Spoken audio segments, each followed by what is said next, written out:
ایک نعمت ہے صحت کی.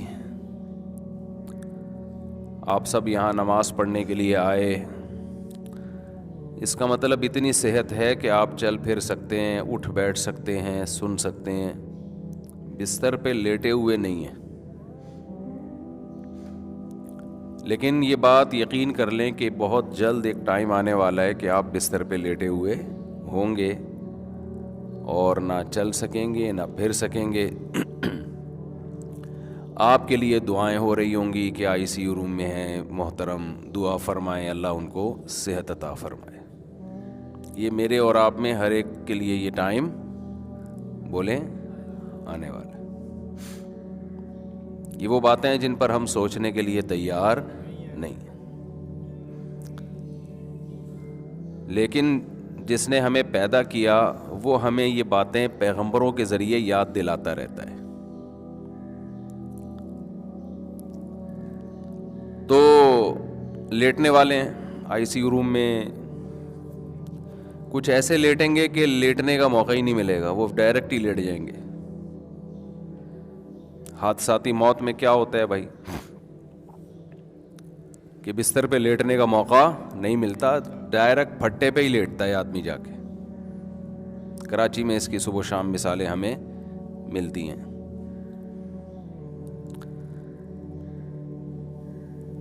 تو اللہ کے نبی صلی اللہ علیہ وسلم ہمیں وہ وقت یاد دلا رہے ہیں کہ یہ جو تم چلتے پھرتے ادھر جا رہے ادھر جا رہے, اس سے باتیں, کاروبار, تعلیم, ایجوکیشن, یہ سب تھوڑے دنوں میں کیا ہونے والا ہے, ختم. دوسری چیز جو نعمت اللہ نے ہمیں دی ہے وہ ہے جوانی. جوان آدمی بول سکتا ہے, چل سکتا ہے, سوچ سکتا ہے. جیسے جیسے انسان بوڑھا ہوتا ہے تو جذبات آہستہ آہستہ اس میں کم ہونا شروع ہو جاتے ہیں. جذبات کے ہوتے ہوئے جو کام ہو سکتا ہے وہ وداؤٹ جذبات نہیں ہوتا. دیکھو اللہ کی کیسی قدرت ہے کہ انسان پہ جب بڑھاپا آتا ہے نا تو ساری چیزیں ایک ساتھ ہی کمزور ہوتی ہیں. سب چیزیں آہستہ آہستہ ایک ساتھ کم ہونا. نظر کمزور ہوگی, یہ اللہ کی نعمت ہے. کیوں, اگر نظر کمزور نہ ہو تو سب نظر آئے گا اور دل پہ لے گا ساری باتیں. سوسائٹی میں سب کچھ ٹھیک تھوڑی ہو رہا ہے, سب دیکھے گا کیا ہو رہا ہے, اور دیکھنے کے بعد لے گا کس پہ, دل پہ. تو دل میں برداشت نہیں ہے, وہ جوانی والا دل تھوڑی ہے. اس وقت تو بیسیوں کا اس نے توڑا ہوگا, بیسیوں نے اس کا توڑا ہوگا. کیا خیال ہے, ایسا ہی ہوتا ہے نا. تبھی تو وہ عاشقوں نے وہ دل کے وہ کراس لگایا ہوا ہوتا ہے اس پہ کہ ٹوٹا ہوا دل. تو بیسیوں نے اس کا دل توڑا ہو گیا, سہ گیا, بیسیوں کا دل اس نے توڑا ہوگا. لیکن بڑھاپے میں نہ دل توڑنے کی طاقت اور نہ دل ٹوٹنے کی طاقت, برداشت نہیں کر پاتا. تو اللہ تعالیٰ نے اس کی نظر کو کمزور کر دیا کہ نہ کچھ نظر آئے گا نہ دل پہ لے گا, محدود. اللہ سماعت بھی کمزور کر دیتے ہیں, سنائی. اس کا بھی فائدہ ہے بھائی, سب سن لیا تو آپ کو پتا ہے کہ ہر کچھ ٹھیک نہیں سنا جاتا, کچھ الٹا بھی لوگ بول رہے ہوتے ہیں. تو بھی آپ ڈائریکٹ کس پہ لیں گے بھائی, دل پہ لیں گے. اللہ کہ ان کو سناؤ ہی نہیں.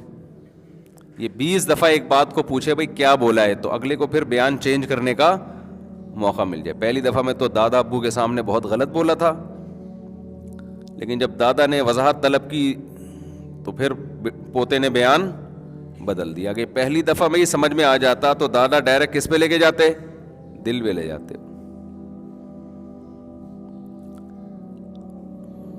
دانت بھی اللہ کمزور کر دیتا ہے. وجہ اس کی ہے کہ اگر ویسے ہی دانت ہوتے نا بڑھاپے میں تو پھر وہی چیزیں کھاتے مرغے, اور پیٹ میں ہضم کرنے کی صلاحیت ہے نہیں. تو اللہ میاں نے کہا دانت بھی کمزور کروں گا تاکہ لیکوڈ چیزیں کھاؤ, دلیا کھاؤ, ڈبل روٹی کو چائے میں ڈبو ڈبو کے کھاؤ. تو رشتے کا انکار ہوا تھا نا اس وجہ سے جوانی میں, وہ بڑھاپے میں وہ اب ڈبو کے کھاؤ. تو ہر چیز آہستہ آہستہ. اس سے میں ایک تھوڑی سی حیا کے خلاف بات ہے, لیکن ہماری سوسائٹی میں اس کو بہت اچھالا جا رہا ہے کہ یہ جو آج کل مردانہ قوت کے نام پہ ٹوپی ڈرامے ہو رہے ہیں نا, جوان آدمی میں کوئی کمزوری نہیں ہوتی, جب ہوتی ہے تو پھر ہر چیز ہی کمزور ہوتی ہے, ایک ساتھ ہی پوری باڈی کمزور ہوتی ہے انسان کی. اس لیے یہ ٹوٹکے موٹکے اور یہ اوٹ پٹانگ چیزیں کھانے کی ضرورت بولو نہیں ہے کہ جی یہ کھا کے پتہ نہیں تو 8 شادیوں کی طاقت پیدا ہو جائے گی, 16 شادیوں کی طاقت. بکواس ہے, سب فضول باتیں. جب تک چل پھر رہے ہو, بول رہے ہو, آنکھیں صحیح ہیں, کان صحیح ہیں, سونگنے کی طاقت صحیح ہے, ہضم کرنے کی طاقت ہے, تو ساری طاقتیں ٹھیک ہیں. جب کمزور ہو گئے تو ایک ساتھ ہی ہو گئے سارے, سب کچھ ساری کمزوریاں ایک ساتھ ہی پیدا ہوتی ہیں. تو جب تک باقی باڈی ٹھیک ہے تو باقی بھی ٹھیک ہے. الگ سے پتہ نہیں کیا کہ لے کے نسخے کھا رہے ہوتے ہیں, دوائیں کھا کے اپنے آپ کا بیڑا غرق کر رہے ہوتے ہیں. اس میں وہم زیادہ ہے لوگوں کو, اور اللہ نے ہر مسلمان میں 4 کی طاقت رکھی ہوئی ہے معذرت کے ساتھ. اس کے لیے کوئی بہت زیادہ ایکسٹرا کوئی صحت کی ضرورت نہیں ہے. مرد کو اللہ نے عورت سے زیادہ پاورفل بنایا اس معاملے میں. تو مرد ہی کیا ہے جس میں پاور عورت ہی کے برابر ہو. ایک عورت کے لیے ایک مرد کافی ہے, تو ایک مرد کے لیے بھی ایک عورت کافی ہے. تو دونوں میں کوئی فرق ہوا پھر؟ تو آدمی کس بات کا ہے بھائی تو؟ باقی کریں نہ کریں وہ آپ کا ہیڈیک ہے, وہ میں الگ ٹاپک ہے. وہ تو میں پھر سوسائٹی کی جو ضرورت ہے, معاشرے کی ضرورت ہے, بیوہ طلاق یافتہ, وہ تو میں اس پہ بات کرتا رہتا ہوں. لیکن یہ جو آج کل ہے نا کہ کمزوری, یہ ایسے نہیں ہے ایسے جیسے لوگوں نے سمجھ لیا ہے. سب صحت مند ہی ہیں. ہاں کوئی خدا نخواستہ کوئی شوگر کا مریض ہے, کوئی ایکسٹرا کوئی بیماری ہے اس میں, تو ایک الگ بات ہے. جب تک آپ نارمل ہیں تو سب کچھ نارمل ہے. اس کے لیے حکیموں کے پاس, جو جعلی حکیم ہوتے ہیں نا, ان کے پاس مت جایا کرو, وہ بیڑا غرق کر دیں گے. جو پراٹھے ہضم کر رہا ہے نا, روٹی ہضم کر رہا ہے, گوشت ہضم کر رہا ہے, تو اس کا مطلب صحیح ہے, پھر ٹھیک ہے. باقی نفسیاتی مسائل ہوتے ہیں لوگوں کے ساتھ, اس کو وہ, اب ایک آدمی کو غلط کاریوں کی عادت پڑ جائے. لوط علیہ السلام کی قوم کو لڑکوں سے بدفعلی کی عادت پڑ گئی تھی, تو ان کی عورت میں رغبت ختم ہو گئی, بیوی میں رغبت ختم ہو گئی. تو یہ جسمانی بیماری نہیں تھی, یہ روحانی بیماری تھی. اس کا علاج کوئی دوائیں نہیں ہے, اس کا علاج ہے کہ جو گندگی تم نے عادت ڈالی ہے اس عادت کو چھوڑو, تو پھر اللہ حلال میں رغبت پیدا کرے گا. تو جو زانی لوگ ہیں, زنا کرنے والے, بدکاریاں کرنے والے, غیر عورتوں میں دلچسپی لینے والے, ان کی گھریلو لائف بہت خراب ہو جاتی ہے. تو وہ جسمانی بیماری نہیں ہے, وہ مینٹلی ایک ڈسٹرب ہوتے ہیں. وہ ان کو روزانہ کچھ نیا چاہیے, عیاشی ان کی مزاج کا حصہ بن جاتی ہے. جیسے جو روز مرغے کھائے گا تو دال اچھی لگے گی پھر اسے؟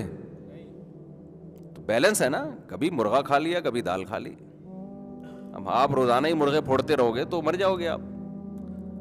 تو حلال میں اللہ نے اعتدال رکھا ہے, حرام میں اعتدال نہیں ہوتا. جو حرام کی طرف جاتے ہیں نا, زنا کرتے ہیں, تو وہاں سے تو بور ہوتے ہیں, لیکن گھریلو لائف ان کی برباد. بے حیائی کا سب سے بڑا اثر یہ پڑتا ہے کہ اس کی اپنی جو بیوی بچوں کی زندگی ہے وہ تباہ و برباد ہوتی ہے. اور کتنے برے اثرات بچوں کو جب پتہ چلتا ہے ہمارا باپ ایسا ہے, بچوں کے دل میں باپ کی عظمت نہیں رہتی ہے. آپ کہتے ہیں نہ رہے عظمت تو کیا ہوگا بھائی, آگے آپ کا بڑھاپا بھی آ رہا ہے. ابھی اولاد کو آپ کی ضرورت ہے, کل آپ کو اولاد کی ضرورت ہے, اور بہت جلد ہے. بڑھاپا کوئی ٹائم نہیں لگتا, کراچی میں تو اور جلدی آتا ہے. جو غذائیں کھا رہے ہیں نا, یہ جو حدیث میں آتا ہے نا, جوانی کو بڑھاپے سے پہلے غنیمت سمجھو, تو یہ صحابہ کے بڑھاپے کی بات ہو رہی ہے. ہم لوگ کا جو ہے بہت جلدی آ جاتا ہے, ہمیں تو ابھی سے غنیمت سمجھنا شروع کر دینا چاہیے. دیکھو 63 سال کی عمر میں رسول اللہ صلی اللہ علیہ وسلم کے چند بال سفید تھے, چند بال. صحابہ کہتے ہیں گنے جا سکتے تھے. یہ صحتیں تھیں اس زمانے میں. آج 40 سال کے بعد آدھا سر سفید ہو جاتا ہے. ہوتا ہے کہ نہیں ہوتا؟ 40 سال کے بعد ہی یہاں درد وہاں درد. آج میں صبح اٹھاؤں تو میری گردن ادھر کو مڑ رہی تھی, ادھر مڑ نہیں رہی تھی, بڑی مشکل سے موڑی ہے میں نے. تھوڑا سا تکیہ آڑا ترچھا ہو جائے تو صبح بندہ بھی آڑا ترچھا ہوتا ہے. یہ تو صحتیں آج کل.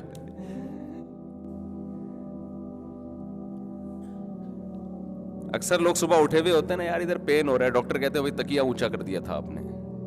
تو پہلے بھی لوگ آڑے ترچھے سوتے تھے, اینٹوں پہ سو جاتے تھے. اب تھوڑی سی آڑے ترچھے ہوئے اور آپ کی باڈی کا فرما کیا ہو گیا, وہ بھی اسی حساب. اس کو سیٹ کرنے میں کتنا الٹی, یعنی اب اس کروٹ پہ سو آپ اسی اسٹائل میں, تاکہ بیلنس برابر ہو جائے. تو اس زمانے میں اتنی زبردست صحتیں تھیں لوگوں کی. اس زمانے میں نبی صلی اللہ علیہ وسلم فرما رہے ہیں کہ غنیمت سمجھو, اللہ نے جو جوانی دی ہے, بہت جلد بڑھاپا آنے والا ہے. صحابہ میں ہم دیکھتے ہیں 100 سال کی عمریں ہوئی ہیں, 90 سال کی عمریں ہوئی ہیں, اور جو انتقال جن کا ہوا وہ بھی اکثر کا میدان جنگ میں شہید ہو کے ہوا ہے.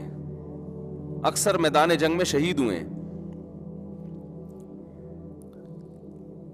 تو ہمارا تو بہت قریب ہے بھائی, ابھی بستر پہ لیٹنے کا ٹائم ہمارا زیادہ دور نہیں ہے. ہمارے میں ہم سب, صرف میں نہیں آپ بھی, آپ سمجھ رہے ہیں کہ شاید اپنے بارے میں مفتی صاحب رپورٹ پیش کر رہے ہیں. سب کی رپورٹیں ایسے ہی ہیں. تو یہ اللہ کی نعمت ہے کہ چند دن اللہ نے جوانی کے دے دیے, چل پھر رہے ہیں, 4 شادیوں کی باتیں کر رہے ہیں. کریں نہ کریں باتیں تو کر رہے ہیں نا.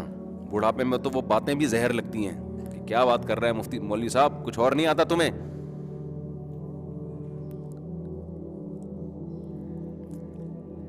اور تیسری چیز نبی نے فرمایا, فراغ کا قبل شغلق.